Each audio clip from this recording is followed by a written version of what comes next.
பிரசவத்திற்கு வந்தாள் மாமியார். ஸ்ரீவித்யா, இங்க கொஞ்சம் வா. அப்பா கூப்பிட்டதும் எழுந்து சென்றாள். பிரசவத்திற்காக பிறந்தகத்திற்கு வந்திருக்கின்றாள், மதுரையிலிருந்து சென்னைக்கு. 3 வருடங்கள் முன் இவளுக்கு சரணுடன் திருமணம் ஆனது.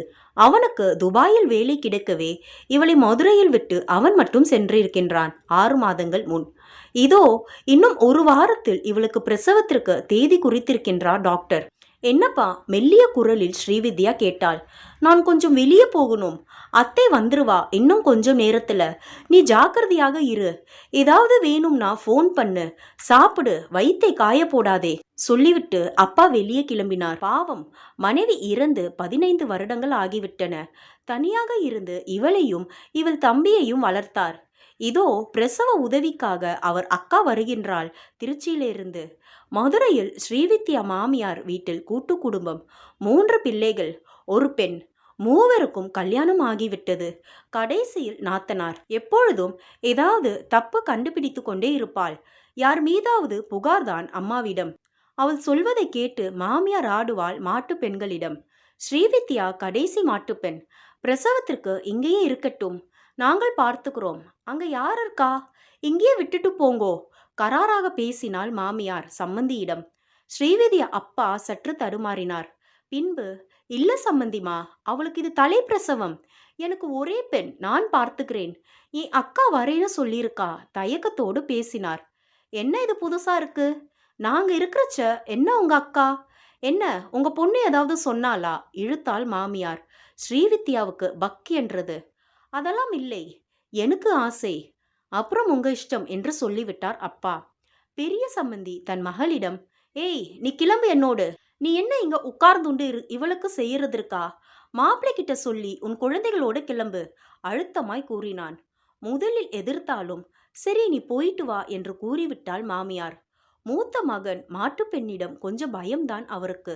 2ஆம் மாட்டுப்பெண் தன் சித்தி பெண்ணிற்கு கல்யாணம் என்று மும்பை செல்ல ஆயத்தமானாள். மாமியார் உஷாராகிவிட்டாள். ஆனால் புலம்பல் ஆரம்பம். எல்லாம் ஸ்ரீவித்யாவிடம். ஆளுக்காலு இங்க போறேன் அங்க போறேன்னு எல்லாம் என் தலை எழுத்து. வெளியே பார்க்கிறவா என்ன சொல்லுவா? தாயில்லா பொண்ணு, அவள் இந்த மாமியார் பிரசவத்திற்கு அம்மா வீட்டிற்கு அனுப்பிட்டான்னு. சரி சரி பார்த்துக்கலாம்.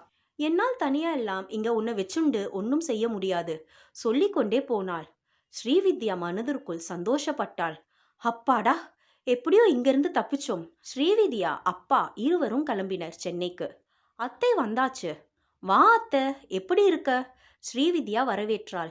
நீ எப்படி இருக்க சொல்லு. ஏன் இவ்வளோ இழைச்சுட்ட? ஒழுங்கா சாப்பிடுறியா இல்லையா? கைமுறுக்கு சுத்தினேன், கொண்டு போய் உள்ளவே சொல்லிவிட்டு குளிக்க சென்றாள். 2 நாட்கள் சென்றன. அத்தை வாய்க்கு ருசியாய் செய்து போட்டாள். ஆனால் ஸ்ரீவித்யாவிற்கு எதுவும் வாய்க்கு பிடிக்கவில்லை. பயம் வேறு. அன்று இரவே வலி எடுக்க ஆரம்பித்தது. அப்பா துடித்து விட்டார். பக்கத்தில் உள்ளவர் கூடியிருந்து ஆஸ்பத்திரியில் கொண்டு சேர்த்தனர். தகவல் கொடுத்தாயிற்று மதுரைக்கு. போன் மேலே போன் மாமியாரிடம் இருந்து. பத்திரமா பார்த்துக்கோங்கோ, இதோ நான் கிளம்புன்றேன் சம்மதியிடம் சொன்னாள்.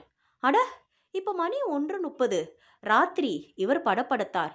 இருந்தால் என்ன, பஸ் இருக்கு, நான் கிளம்பின்றேன், எனக்கு இருப்பு கொள்ளல மாமியார் சொல்லிவிட்டு கிளம்பினார். தனியாக பெண்ணை வீட்டில் பார்த்துக்க சொன்னார். ஹாஸ்பிட்டலில் சுகப்பிரசவம் முடியாதென்று முடிவாகி சிசேரியன் செய்தனர். அழுதே விட்டார் அப்பா. அத்தை மனதுக்குள், என்னடா இது, ஏதோ 15 நாள் இருந்து பார்த்துட்டு ஊருக்கு போகலாம்னு நினைத்தா இப்போ ஆப்ரேஷன்னா? அட, நம்மால முடியாது. தம்பி கிட்ட மெல்ல சொல்லிவிட வேண்டியதுதான். வெளியில் காட்டாமல் இருந்தாள். மணி 5:30 காலையில். குழந்தையின் அழுகை சப்தம் கேட்டது. அப்பா கண்ணில் ஆனந்த கண்ணீர். 6:20 குழந்தை வெளியே கொண்டு காண்பித்தனர். ஆண் குழந்தை. அப்படியே தன் அப்பாவை உரிச்சி வச்சிருந்தது. சுமார் 10 மணி மாமியார் வந்து சேர்ந்தாள். வருவதற்குள் 20 தடவை போன் செய்திருப்பாள். அள்ளி எடுத்தாள் குழந்தையை. அவ்வளவு சந்தோஷம் அவள் முகத்தில். சம்மந்தி, பார்த்தீங்களா, என் பிள்ளை மாதிரியே இருக்கா. சரி சரி, நீங்க போய் குளிச்சுட்டு கொஞ்சம் துணி எடுத்துண்டு வாங்கோ, நான் இருக்கேன் இங்கே. அக்கா, நீங்க பத்தியம் செய்றீங்களா? நான் செய்து கொண்டு வரட்டுமா? மாமியார் பேசிக்கொண்டே இருந்தார். அத்தை, நான் செய்து கொண்டு வரேன், நீங்க இங்கே இருங்கோ என்றாள். அக்காவும் தம்பியும் கிளம்பினர். சுமார் 11 மணிக்கு ஸ்ரீவித்யா கண்விழித்தாள். மாமியார் இருந்ததை பார்த்து அவளுக்கு ஒன்றும் புரியவில்லை. இந்தா ஸ்ரீவித்யா, பாரு என் பேரனை என்று அவ்வளவு பாசத்தோடு காண்பித்தாள். கையால் குழந்தையை தொட்டாள். அங்கு அத்தை தம்பியிடம், இதோ பார், 10 நாள் இருந்து பார்த்துக்கின்றேன். அங்கே உன் அத்திம்பருக்கு நான் இல்லைனா சரிப்படாது. அதான் அவ மாமியார் வந்துட்டால, அவ பார்த்துப்பா, கராராக பேசினாள் அக்கா. அப்பாவிற்கு ஏதோ போல் ஆகிவிட்டது. குழந்தை இப்போல்தான் பிறந்திருக்கு, என்ன அக்கா இப்படி பேசுறா என்று மனசு கொஞ்சம் வருத்தப்பட்டது. சரி பார்க்கலாம் அக்கா சொல்லிவிட்டு தன் வேலையை பார்க்க சென்றார். மாமியார் ஸ்ரீவித்யாவிடம், நீ கவலைப்படாத, உன் நாத்தனாரை எங்க மாமா ஆத்துக்கு போக சொல்லி 1 மாசம் இங்க இருந்து கவனிச்சுக்கிறேன். அப்புறம் முடிந்தால் மதுரை கிளம்புவோம். இல்லனா இன்னும் கொஞ்ச நாள் இங்க இருப்போம். அதான் 2 மாட்டு பொண்கள் இருக்காளே, அவா வந்து அங்கே கவனிச்சுக்கிட்டும். கூறும் பொழுது அம்மா தோரணையில் பேசினாலே ஒழிய மாமியார் வாடையே ஸ்ரீவித்யாவிற்கு தோணவில்லை. ஆச்சரியம். சரிம்மா, நீங்க எப்படி சொல்றீங்களோ அப்படியே பார்த்துக்கலாம் என்று கூறிவிட்டாள். எதையும் யோசிக்காமல் அம்மாவின் பாசத்தை இவள் அந்த நொடியில் உணர்ந்தாள். அப்பா வந்ததும் மாமியார் சென்று தானும் சாப்பிட்டு விட்டு ஸ்ரீவித்யாருக்கும் எடுத்து வர கிளம்பினார். அப்பாவின் முகம் சற்று வருத்தமாய் இருப்பதை உணர்ந்த ஸ்ரீவித்யா, என்ன ஆச்சுப்பா, ஏன் ஒரு மாதிரி இருக்க? மிகவும் சக்தி இழந்து கேட்டாள்.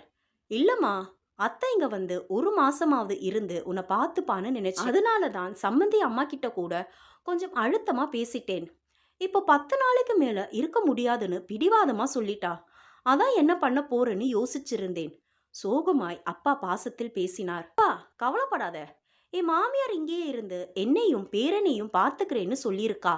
ஸ்ரீவித்யா முடிக்கும் முன்பே அப்பாவின் கண்கள் ஒளி பெறுவதை உணர்ந்தார். மனதால் நன்றி தெரிவித்துக் கொண்டாலும் சம்மந்தி வந்ததுடன் அவரிடம் தன் மனமார்ந்த நன்றியை தெரிவித்தார்.